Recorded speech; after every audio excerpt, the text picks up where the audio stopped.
네, 우리 함께 오늘 볼 말씀은 창세기 4장 16절에서 26절까지의 말씀입니다.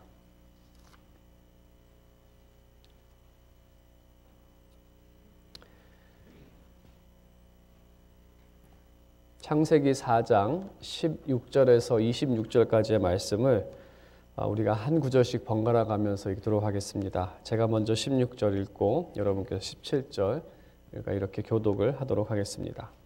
창세기 4장 16절에서 26절에 기록된 하나님의 말씀입니다. 가인이 여호와 앞을 떠나서 에덴 동쪽 놋 땅에 거주하더니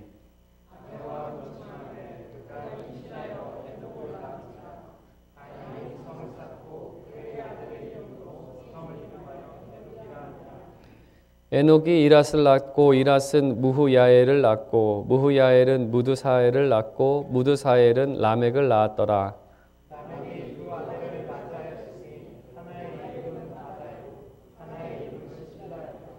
아다는 야발을 낳았으니 그는 장막에 거주하며 가축을 치는 자의 조상이 되었고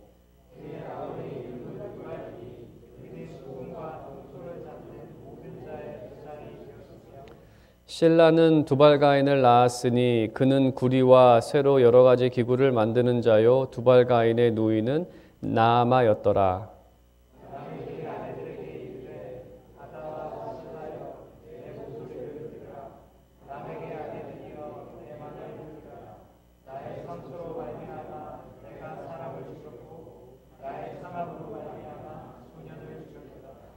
가인을 위하여는 벌이 7배일진데 라멕을 위하여는 벌이 77배 1이로다 하였더라.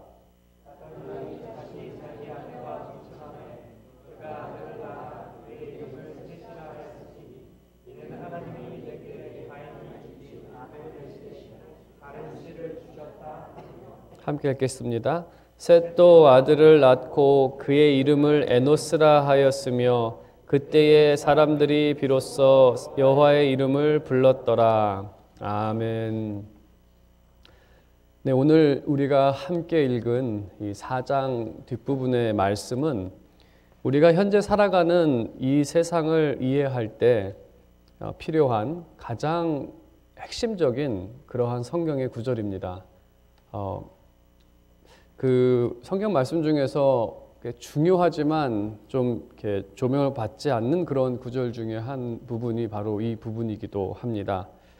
오늘 우리가 이 말씀을 통해서 함께 묵상할 내용은 죄인들이 살아가는 세상 가운데에서 그 여전히 은혜를 주시는 하나님에 대해서 우리가 먼저 살펴보고, 하지만 그 하나님의 은혜에 대한 그 반응이 감사나 찬양이 아니라 좀 다른 방향으로 가는 그러한 세상의 모습을 우리가 또 볼 수가 있습니다. 아무튼 이러한 그 내용들을 묵상하면서 우리가 오늘 말씀을 함께 살펴보도록 하겠습니다. 우리가 지난주에 본 것처럼 하나님의 은혜를 얻은 가인은 에덴 동쪽 놋 땅에 거주하게 됩니다. 그곳에서 그는 아내를 맞이합니다. 여기서 의문이 발생하는데 어떻게 아내를 맞이했을까? 인류는 아담과 이브밖에는 없었고, 그 후손 중에 시간이 많이 지나서 그렇게 아내를 맞았을까?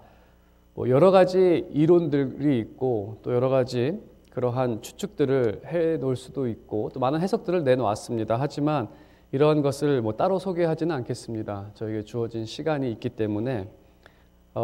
하지만 이 오늘 본문의 그 어떤 관심은 가인이 어떻게 아내를 구했냐에 대해서는 그렇게 관심을 갖고 있지는 않습니다. 오늘 우리는 이 본문 중심에 나타난 이 말씀의 가르침을 갖고 가르침이 무엇인지를 우리가 함께 살펴보도록 하겠습니다. 아무튼 가인은 하나님의 은혜를 얻었습니다. 그래서 하나님의 은혜로 이젠 자녀를 낳고 또 성을 쌓고 또 후손들이 번성하기 시작을 합니다. 여기에 등장한 족보는 이것을 이제 왕의 족보로 이해하면 좋습니다. 성을 쌓은 사람은 당연히 왕이고 가인의 그 아들도 그 성을 계속해서 다스리는 사람이 되기 때문에 이 성을 다스리는 사람들의 그 이름을 이렇게 쭉 나열했다라고 그렇게 우리가 볼 수 있습니다. 당연히 아들 한 명 이상을 낳았기 때문에 우리가 그렇게 볼 수 있는 거죠. 그리고 그 성은 그들의 삶의 터전이 되었고, 그 성은 그들을 보호했었고, 또 그 성으로 인해서 사회가 형성이 되어지고, 또 그러한 그 기반 가운데에서 이 사람들은 점점 발전하기를 시작합니다.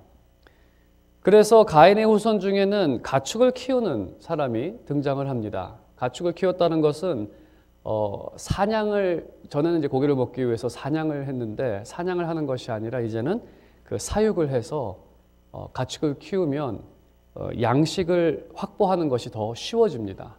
생각해 보십시오.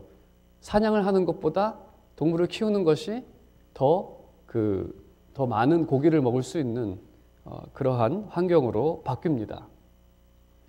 그 다음에 그 후손 중에 어떤 후손은 그 악기를 다루는 수금과 퉁소를 잡는, 여기 악기를 다루시는 분들의 조상, 여기 이제 등장하죠. 유발인이 모든 악기 잡는 사람들의 조상이 등장을 합니다. 이 말의 의미는 이제 음악이죠. 음악은 대표적인 문화 매체입니다. 음악은 사람들을 교합시키고, 또 음악은 생산성을 높입니다. 음악이라는 것은 삶의 질을 높여주기도 합니다. 자신의 이야기를 음악으로 만들어서 다른 사람에게 전달하기도 하고, 또 그 후손들은 그 전 세대가 어떠한 삶을 살았는지 그 노래를 통해서 그들이 무엇을 중요시했는지, 어떤 이 문화적 매체이기도 하고, 이 삶의 질을 높이는, 다음 세대가 전 세대를 기억해서 무언가를 더 발전시킬 수 있는 계기도 되어지는. 그 다음에 그 또 한 가지 개발된 것은 철기구입니다. 구리와 또 쇠로 여러 가지 기구를 만들었는데, 이 또한 생산성을 높여줍니다. 기구를 가지고 농사를 지으면 손으로 파서 농사를 짓는 것보다 생산성이 훨씬 더 높아집니다. 더 많은 그 음식을 만들 수 있고 먹고 사는 일에 큰 도움을 줍니다. 이 말씀에서 지금 묘사하는 것이 무엇이냐면, 하나님께서 주신 은혜로 사람들은 문화를 만들고 사회를 발전시켜 삶의 질이 높아졌다는 것입니다. 전보다 먹을 것이 더 많아졌고, 전보다 음악을 통한 그런 어떤 여유나 그러한 것까지 더해지는 그러한 삶의 모습, 이러한 은혜를 일컬어서 그 일반적인 은총이라고 합니다. 이것은 믿는 사람이든 믿지 않는 사람이든 이 지구상을 살아가는 사람들에게 하나님께서 주시는 일반적인 그러한 은혜입니다. 오늘날까지도 문화는 생육과 번성을 도우며 지속적으로 발전돼 왔습니다. 우리가 발전시키는 모든 그러한 과학들을 보더라도 결국 과학이 발전한 것은 어떻게 하면 사람의 질을 높일 수가 있을까? 조금이라도 더 건강하게 만들고, 자녀가 태어났을 때 한 명이라도 그 건강하게 태어나게 만들고, 교육이라든지 또 그 과일을 키우는 것, 쌀을 생산하는 것, 이 모든 것들은 바로 생육과 번성을 위한 그러한 발전들입니다.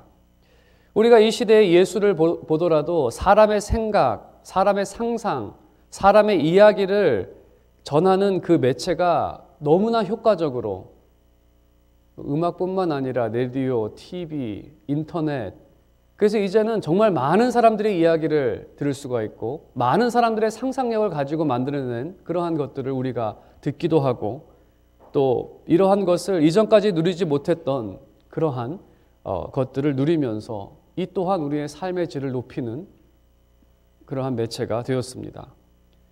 그리고 기구들을 만들어서 이제는 뛰어난 생산성으로 먹을 것을 더 많이 만들며 확보할 수 있는 그러한 시대를 우리가 살아가고 있습니다. 이러한 발전은 다 하나님께서 주신 은혜 가운데 점점 더 나아져 가는 그러한 우리 모든 믿는 사람뿐만 아니라 믿지 않는 사람들까지도 그 은혜를 누리며 살아가고 있습니다. 그래서 오늘날 유아 사망률이 낮아졌습니다. 전에 한국에서 100일을 지키는 것도 100일까지 사는 아이가 있고 죽는 아이가 있었기 때문에 그것이 뜻있는 날이었지만, 지금은 유아 사망률이 몇백 년 전에 비해서도 현저히 낮아져 간 그러한 세대, 기아 문제에 있어서도 완전히 해결하지는 못했지만 많이 나아졌습니다. 퍼센트는 많이 낮아졌습니다. 단지 인구가 너무나 많아져서 작은 퍼센트를 하더라도 그 인구 숫자가 워낙 많기 때문에 인구 숫자로 봤을 때는 나아지지 않았다라고 얘기하는 사람들도 있지만 그 인구가 많아졌다는 것 자체도 사실 이러한 문화적 발전의 결과이기도 합니다. 삶의 질이 좋지 않았다라고 한다면 인구가 이렇게까지 증가하지는 않았을 것입니다. 이 인구 증가도 이 뒷부분에 와서 더 많이 증가하는 그러한 추세입니다. 그래서 아무리 세상 가운데에서 죄가 존재한다 하더라도 하나님께서는 이 세상 가운데 자신의 그 은총과 은혜를 거두지 않았다는 것입니다. 세상 사람들은 그것을 다 누리고 살아가고 있습니다. 하지만 차이점은 믿는 사람과 믿지 않는 사람의 차이점은 그 은혜에 대한 반응입니다. 그 은혜를 갖고 하나님께 감사하느냐 아니면 감사하지 않느냐. 점심에 밥을 먹을 때 감사 기도를 하고 감사하며 이것을 먹느냐 아니면 그냥 먹느냐의 차이이기도 합니다. 세상 믿지 않는 사람들과 믿는 사람의 차이는 그리고 이 은혜를 어떻게 사용하느냐, 무엇을 위해 사용하느냐, 이것이 차이점입니다. 일반 은총은 아무리 믿지 않는 자 하더라도 세계적으로 가장 부자는 믿지 않는 사람입니다. 하나님께서 주신 은혜입니다. 하지만 믿는 사람과 믿지 않는 사람의 반응은 감사, 그리고 어떻게 사용하느냐.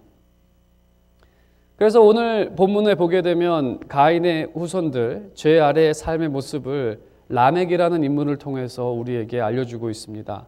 19절에 보게 되면 라멕에게는 그 2명의 아내가 있었다라고 그렇게 말하고 있습니다. 라멕이라는 인물도 그 성을 다스린 왕이었을 것입니다. 좀 숫자가 작았다라고 한다면 옛날이니까 추장이라고 부를 수도 있겠고 오늘날 말로 하면 성을 갖고 있기 때문에 왕이라고 부를 수도 있습니다. 아무튼 그 사람은 다스리는 사람입니다. 그 권력이 있었고 힘 있는 사람이었을 것입니다. 그에게는 아내가 2명이 있습니다. 여기서부터 우리는 뭔가 잘못된 점을 발견합니다. 창세기 2장 24절에 보게 되면 하나님께서 세우신 결혼의 규례는 한 남자와 한 여자입니다. 이것이 원칙이고 둘이 한 몸이 된다는 것이 결혼의 원리입니다. 그럼 셋이 하나가 될 수 있을까? 될 수 없습니다. 넷이 하나가 될 수 있을까? 그것은 하나님의 원리가 아닙니다. 하지만 라멕에게는 2명의 아내가 있었습니다. 이 모습을 통해서 알 수 있는 것은 죄의 모습 가운데 하나는 하나님의 말씀이 아니라 자신의 취향에 따라 살아가는 것이 바로 죄인의 모습입니다.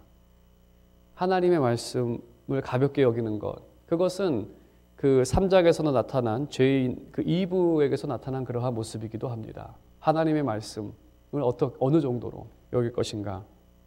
그리고 그는 23절과 24절에 그 유명한 피의 시, 그 피의 시라는 시를 부릅니다. 이 시의 내용은 그렇습니다. 자기가 누구한테 상처를 입었는데 내가 그 사람을 죽여버렸다. 어떤 꼬마애가 나에게 상함을 줬다. 그랬더니 내가 그 소년을 죽여버렸다.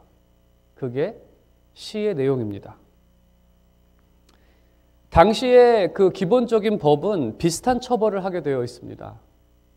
손에는 손, 눈에는 눈, 그것이 이제 기본적인 법입니다. 만일에 상처를 입히면은 그렇습니다. 그 사람에게 동일 비슷한 상처를 입힐 수는 있습니다. 하지만 라멕은 상처를 입었다고 해서 그 사람을 죽여버립니다. 그래서 이 모습을 보게 되면 라멕이 상당히 폭군이라는 것을 알 수가 있습니다. 그런 역사에 등장하는 그런 폭군들 중에서 자신한테 한마디 했다고 그 사람을 막 차명시키고 하는 그러한 왕, 바로 라멕에게서 나타나는 모습입니다. 그럼 라멕은 왜 이렇게 처벌을 하는가에 대해서 라멕이 이렇게 자신이 처벌한 근거를 말합니다. 가인을 위하여는 벌이 7배일진데 라멕을 위하여는 벌이 77배이로다. 나한테 상처를 안기면 77배로 갚아주는 것이 나의 법이다라는 거죠. 그러니까 죄인의 습성도 그렇습니다. 여러분 가운데에서도 누가 여러분에 대해서 한마디 한 것 때문에 77마디로 막 욕하는 그러한 것이 죄인의 습성입니다. 지금도 여전히 나타나는 그러한 모습이죠. 한 대 맞으면 죽이겠다라고 달려드는 것, 그러한 것이 이제 죄인들의 습성인데, 이 라멕이 자신에게 상해를 입히면 사형으로 처벌하는 것이 합당하다고 하는데, 이 문구를 자세히 생각해 보면 사실 7배로 갚다는 것은 하나님께서 하신 말씀이고, 지금 라멕은 하나님보다 더 큰 그러한 권력이 있다라는 그러한 이야기를 하고 있는 것입니다. 스스로 하나님 자리에 앉아서 자신이 만든 기준으로 선과 악을 판단하는 그러한 모습, 바로 선악과를 먹은 죄인의 모습이 라멕에게서 나타나는 것이죠. 그래서 이러한 죄인에게 이 문하의 산물은 인류를 더욱 불쌍하게 만듭니다. 철기구는 생산을 높여 많은 사람을 먹이고 살리는 도구가 아니라 자신에게 상처와 상함을 입는 사람을 죽이는 도구로 변질되어지고, 우리가 1차 대전, 2차 대전 때도 보았듯이 그러한 인류의 문명의 발전은 사람을 얼마나 효과적으로 더 많은 사람을 죽일 수 있을까로 발전되어지는, 히틀러가 그 많은 사람들을 죽일 수 있었던 것도 문화의 발전을 자신의 그 스스로의 판단 가운데에서 선악을 봤을 때 저 사람들은 악하기 때문에 다 죽여야 된다라는 자신의 선악의 판단과 그 사람 손에 쥐어진 그 문화의 산물이 이러한 끔찍한 결과를 나타내게 된 것입니다. 세상은 사람의 죄성을 억제하기 위해 문화를 더욱 발전시킵니다. 심리학에서는 심정적 안정과 저 사람의 정신적으로 무언가 잘못됐기 때문에 심리학을 발전시키면 저렇게 포악한 일들이 없게 될 것이다. 심리학이 지금 시작한 지 100년이 넘었지만 우리 주변에 들리는 이야기들은 더 흉악하고 더 도무지 이해할 수 없는 그러한 묻지마 살인이라든지 그러한 일들이 우리 주변에는 여전히 있습니다. 과학은 열심히 노력해서 정말 생명이 연장이 되어지고 모든 사람들이 먹을 것이 풍부해지고 모든 사람들의 배가 채워지면 그들이 더 이상 악한 일을 하지 않을 것이다라고 생각을 하지만, 사람은 배를 불리고 자신의 저장 창고에 수없이 많은 것을 채워도 여전히 배고파해서 무언가를 더 갈취하는, 과학과 이러한 것들도 결국 사람을 풍성하게 만들었지만 이것도 죄를 누리지 못했던, 정치적으로도 많은 노력을 합니다. 폭군들을 견제하고 어떤 죄들에 대해 형벌을 아주 크게 만들면 그 사람들이 죄를 더 이상 짓지 않겠지. 사실 이러한 노력들은 선한 노력입니다. 이 사람들은 모두 다 잘 살기 위해 이러한 선한 노력들을 하고, 이러한 선한 노력들이 무가치하다는 것이 아닙니다. 이러한 노력을 하는 분들도 정말 좋은 세상을 만들기 위해 많은 노력을 하고 있습니다. 하지만 늘 우리가 이 좌절을 느끼는 것은 죄는 늘 더 발전하고 죄는 더 새롭게 등장을 한다는 것입니다. 과학이 발달한 만큼 죄는 그것보다 더 한 단계, 그래서 세상을 더 괴롭게 만드는, 그것이 하나님께서는 은혜를 계속해서 그 가운데 주시고 인내하시지만 세상은 하나님의 그 은혜를 가져다가 자신의 욕심을 채우고 남의 것을 빼앗는 그러한 것에 사용하는 모습으로 나타난다는 것입니다. 그래서 결국에 이 가인의 후손들도 또 가인의 후손을 따라가는 이 세상은 뱀의 후손밖에는 되지 못하는 그러한 세상의 모습입니다. 그래서 하나님께서도, 예수님께서도 이 땅에 오셨을 때 독사의 자녀들이다 라고 한 이유도 다른 이유가 아닙니다. 그것이 세상의 모습이기 때문에 그렇습니다. 이제 모든 소망이 없어진 그 상황에서 아벨은 죽고 가인은 타락하고 그러한 절망적인 상황에서 이제 4장의 말씀은 이 25절과 26절로 끝이 납니다. 이게 한 마디입니다. 4장이 한 이야기로 구성이 되어 있는데, 그것은 이제 아담이 다시 그 자녀를 낳는데 그 이름을 셋이라고 합니다. 셋째라서 셋이 아니라 네, 하나 둘 셋이 아니라 그러니까 셋이 됐네요. 셋째가 됐네요. 셋이 아니라 하나님께서 다른 씨를 주셨다는 것입니다. 다른 씨, 아벨을 대신에 다른 씨를 주셨다. 씨라는 것은 후손이라는 그런 의미가 담겨져 있고, 또 3장 15절에서 이야기하고 있는 그 여자의 후손, 여자의 씨에 대한 그 씨는 이제 후손이라는 말의 의미죠. 하나님 약속을 완성할 사람, 죄의 결과를 되돌릴 자, 바로 그 씨, 그것이 이제 새로운 소망이 됩니다. 그리고 셋은 26절에 있는 것처럼 에노스를 낳습니다. 그리고 그때의 사람들이 비로소 여호와의 이름을 부르게 됩니다.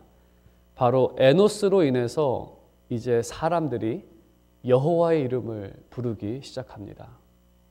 에노스를 통해서 하나님께서 주시는 은혜입니다. 이 말씀의 의미는 좀 평행되는 사건들을 우리가 그 창세기에서 보게 된다면, 아브라함의 삶 가운데에서도 아브라함은 소망이 없었습니다. 본인에게도 자녀가 없었기 때문에. 하지만 하나님께서도 그에게 씨를 주십니다. 그 이삭을 주십니다. 씨를 주신 이유는 그를 통해 모든 민족이 하나님의 복을 얻기 위해서 그에게 씨를 주십니다. 그리고 그를 통해서 축복을 얻게 되는데, 여기서 씨라는 것, 여기서 이 여자의 후손이라는 것은 이 그림자로서 장차 나타날 예수 그리스도에 대한 모형으로 등장을 합니다. 예수 그리스도께서는 바로 창세기 3장 15절에 약속된 것처럼 죄의 모든 결과를 되돌려 놓을 그러한 분이십니다. 죄가 벌려놓은 이러한 일들을 다시 되돌리실 분. 그래서 예수 그리스도 안에서 세상은 비로소 하나님의 이름을 부르게 된 것입니다. 전에는 우리가 하나님의 백성이 아니었는데 그리스도로 인해서 이제는 우리가 하나님을 아바 아버지라 부를 수 있는 그러한 특권을 우리가 갖게 된 것입니다. 사람은 하나님의 일반적인 은혜를 경험하지만 그 은혜로 하나님께 감사하거나 그 은혜를 하나님의 뜻에 합당하게 사용하지 못합니다. 하지만 하나님께서는 그러한 세상을 사랑하셔서 독생자 예수 그리스도를 보내어 주셨습니다. 그들이 죽음을 당하는 것이 아니라, 그렇게 죄를 범하다가 죽음에 이르는 것이 아니라 바로 그리스도를 통해서 영생을 얻게 하기 위해서, 우리는 예수 그리스도 안에서 비로소 우리를 창조하시는 분이 어떠한 분인지를 알고 또 우리에게 은혜 주신 분께 감사할 수 있는, 내가 이 땅에서 생명이 있고 내가 이 땅에서 번성하고 생육하고 살아가는 이 모든 것이 다 하나님의 은혜였다는 것을 이제는 우리가 그리스도를 통해서 알게 되었고, 또 우리는 그 하나님께 이 모든 것들을 감사하며 이제는 우리가 이 문화의 열매, 문화의 산물을 가지고 이웃을 사랑할 수 있게 된 그러한 사람들이 되었다는 것입니다. 더 이상 뱀의 후손이 아니라 하나님의 자녀가 되는 특권을 누리게 된 것입니다. 오늘 말씀의 그 결론을 맺는다면, 하나님의 일반적인 은혜, 생육하고 번성하고 먹을 것이 있고 문화가 발전하는 이러한 일반적인 은혜를 세상에 있는 모든 사람들이 지금 누리고 있습니다.